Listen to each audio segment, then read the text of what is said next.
Daniel looked around at the kids' expectant faces. Are you joking? Eric laughed. He was the type who laughed easily and often, and Daniel was finding it almost impossible not to smile along with him. But until he found some answers, he was determined to try. So you all have... Daniel tried to think of a word that wouldn't sound as ridiculous as the one that popped into his head, but he couldn't. So you all have superpowers? Wow. What gave it away? Maybe it was the flying boy who brought you here, said the kid with his spiky hair, Simon. Turning to Eric, he let a loud chuckle. You sure you didn't drop this one on his head? Save it, Simon, said Eric.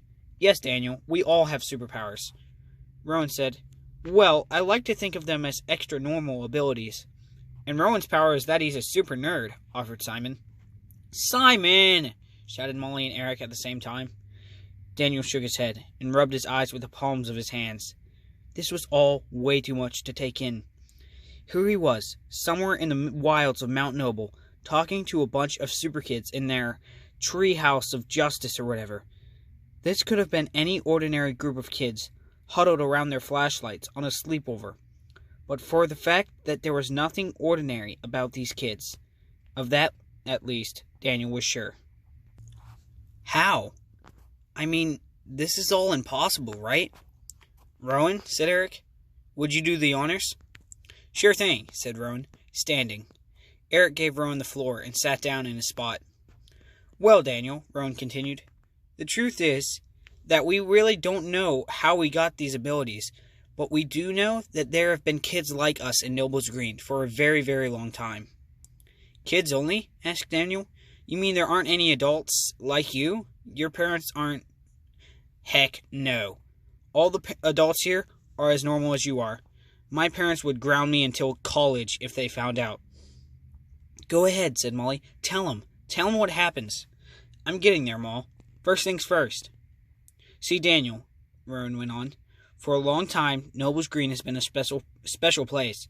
For years, certain children here have been displaying these special abilities. Some of us think it goes back hundreds of years or more, but no one's really sure. What we do know is that each generation of special children passes down the 4 rules to the next. What rules? Rowan pointed his flashlight at Eric, who took over. First rule, use your powers to help, never hurt.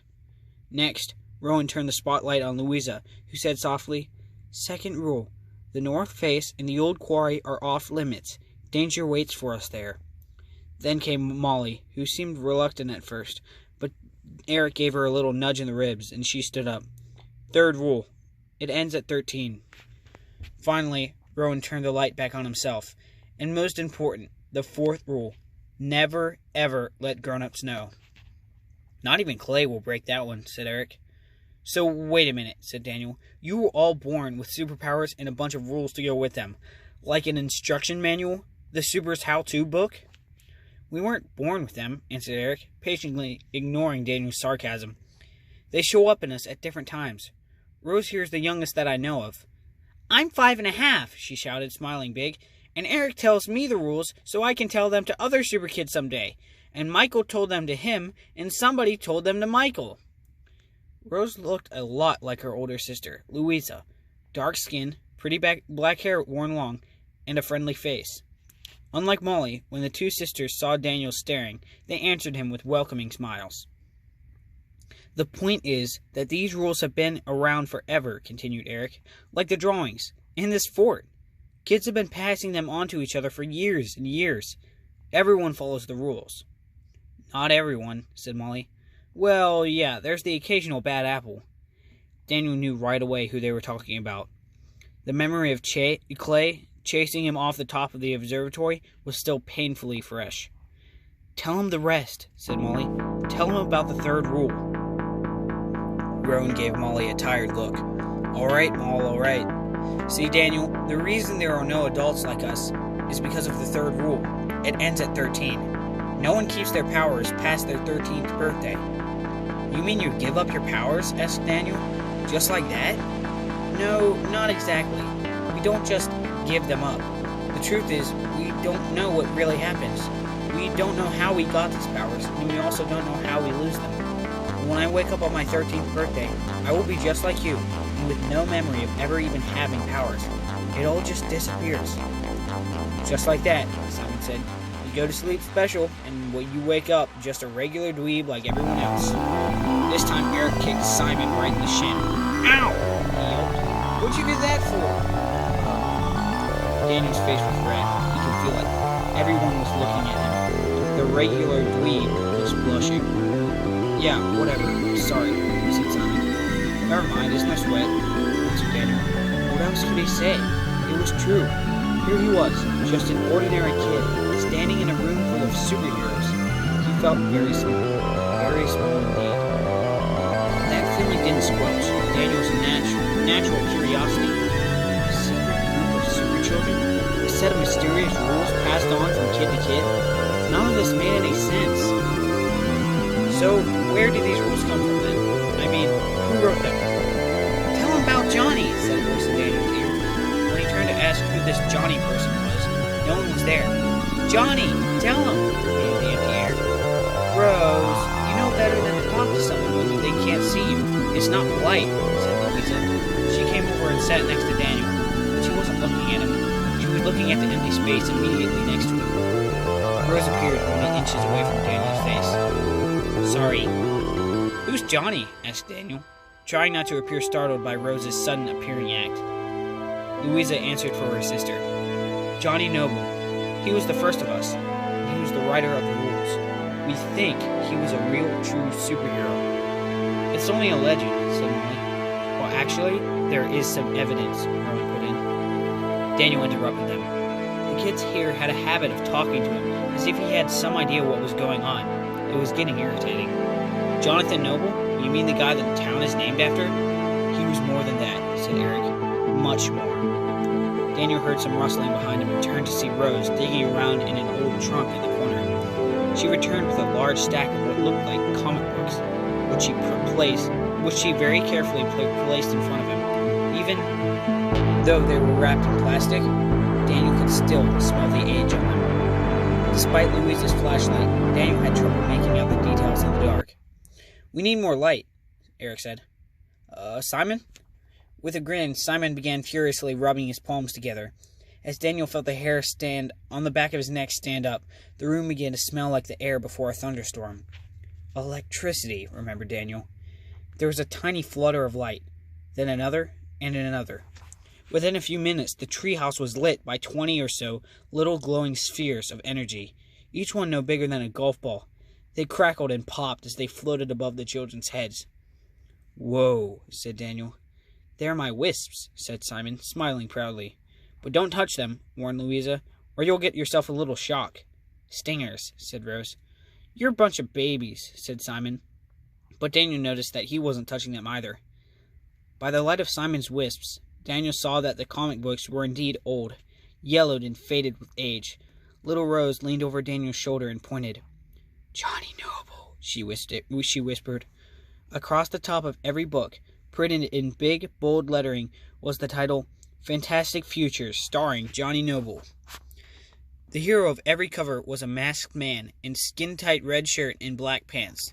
In each drawing, he was doing some different heroic deed, but most of them involved fighting Nazi tanks or punching out Axis soldiers. All these comics were obviously from the World War II era, but were in relatively good shape considering their years. They were probably worth a small fortune. Daniel was confused. These were comic books about a superhero, a character named Johnny Noble, but Jonathan Noble was a real man, flesh and blood. He was a local hero. Sure, and while Daniel assumed that there were a few tall tales about him, like the one about George Washington chopping down the cherry tree, he was definitely a real man. Daniel remembered the photo he saw hanging in the observatory, but the character in these comics was shown doing impossible things, like lifting 3-ton tanks and flying. Yeah, impossible things, like flying. You're trying to tell me that this is the same guy? That Jonathan Noble, the hero of Noble's Green, is also known as Johnny Noble, a superhero from World War II. Eric sat down next to Daniel and took one of the books from him. Very gently, he removed it from its protective wrapper and opened it, careful not to put too much pressure on the pages. On the cover was an illustration of Johnny Noble in a dark forest, jumping from foxhole to foxhole, tearing up machine gun nests and enemy barbed wire. "Eric," said Daniel, "those are comic books, not history books." Daniel found himself pacing around the room. His earlier shock had worn off, and his logical, detective mind was taking over. Eric just shook his head. "There's more, Daniel. Among the supers, there has always been a legend of a boy who grew up and kept his powers. The story goes that one of the first of us was so strong and so heroic that he reached 13 and he kept his powers. See, it's like a test. We were given these powers, and we have to prove that we're responsible enough to keep them. We have to prove that we are heroes. And why do you think that this boy, the one who grew up, is Johnny Noble?" Rowan took the book from Eric. "Well, obviously no one knows for sure, but it's a theory." Rowan was interrupted by a choking, gasping sound, and Daniel turned to see Simon sticking a finger down his throat. "Oh, don't mind me," said Simon. "I'm just going to make myself vomit if these two don't shut up soon." Eric folded his arms across his chest and sighed. Simon looked pleased with himself. "Okay," said Daniel, rubbing his eyes. "Answer this. If there really was some kind of superhero fighting on our side during World War II, some superhero who grew up and decided to fight crime and the whole thing, why haven't we heard about it? You'd think it might have been mentioned someplace other than a bunch of comics." Eric shrugged. "Why haven't we heard the truth about aliens and UFOs and ghosts and Bigfoot and stuff? It's the government. It's all over the television how the government is keeping things like that a secret. Well, what if they decided they wanted to keep him a secret too? But someone here knows about him and published his stories in a way that guaranteed that the kids of Nobles Green would read about him. Comics. The government probably erased all evidence of Johnny Noble's existence when he refused to keep working for them after the war, or something like that." Eric set down the copy of Fantastic Futures very gently, almost reverently. "Now all we have are these few."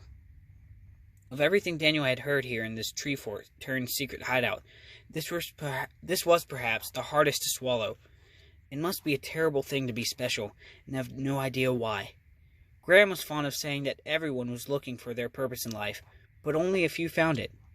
These were probably the most special children on the face of the planet, and they were clinging to a bunch of old comics and conspiracy theories for answers. In Nobles Green, kids might fly, but comic books were still just comic books. But Daniel was too exhausted and far too overwhelmed to keep talking. Let Eric and Rose and all the rest hold on to the hope that maybe, just maybe, they might make it past their 13th birthday with the powers intact and grow up to be a real superhero like Johnny Noble. What was the harm in dreaming? Daniel was tired. Tired of asking questions and tired of believing in the unbelievable. But he still had one last question that needed answering, and it was perhaps the most important one of all. "Why me?" "What do you mean?" asked Eric. "Why tell me all this? I'm not like you. I can't do any of the things you do, so why share all this with me? You didn't have to save me. You could have let me fall, and your secret would have been safe." Eric stood up and looked Daniel in the eye. He was no longer smiling. "It's the first rule," he said, "and it's one that I take very seriously. Use your powers to help, never hurt. I think your death would have hurt a lot of people, Daniel." "Me for starters," said Rowan. "We're friends, Daniel, aren't we?" Daniel glanced around at the room full of smiling faces. He was very uncomfortable again, and he could feel himself squirming under all that attention. "I know it's been hard these last few days," continued Rowan, "and that you had questions I couldn't answer, but the truth is, we just weren't sure what to do about you. We knew you were catching on, but we don't have any friends that are, well, not like us. Then when Eric saw you in trouble, there was really no decision left to make." "So it's up to you, Daniel," said Eric. "You know all about us, and what you do with that information is your call. We can't stop you if you decide to tell." Daniel was about to disagree with Eric. With all their powers, Daniel figured they could pretty much do whatever they wanted. Then Rose appeared again at his side. "Never hurt," she whispered. Daniel looked at them all. Rowan was smiling. Eric was grinning too. The others looked anxious, even a little afraid. Even the loudmouth Simon. Only Molly was hard to read. She wasn't smiling, but she wasn't wearing her usual scowl either. She was just watching, curious as a cat. Yeah, well, I guess your secret's safe with me, answered Daniel. What else could he say? Great! Shouted Eric, slapping him on the back. Daniel could feel the power behind it. I knew Rowan was right. I knew we could trust you, Daniel Corrigan. Yeah, great. Go team, said Daniel. But it's getting a little late. Do you think we could call it a night and I could maybe, I don't know, get a ride home? Sure, Eric laughed. Glad to. I'll be your limo and chauffeur all in one. Eric opened the tree fort door and stepped out onto a narrow wooden porch. From their vantage point, they could see down the side of the mountain and up into the night sky. It was a bright blanket of stars. Eric put his hand, gently this time, on Daniel's shoulder and gave it a little squeeze. Only this time, you should try to keeping your eyes open, because there's really nothing like it, Daniel. Nothing at all.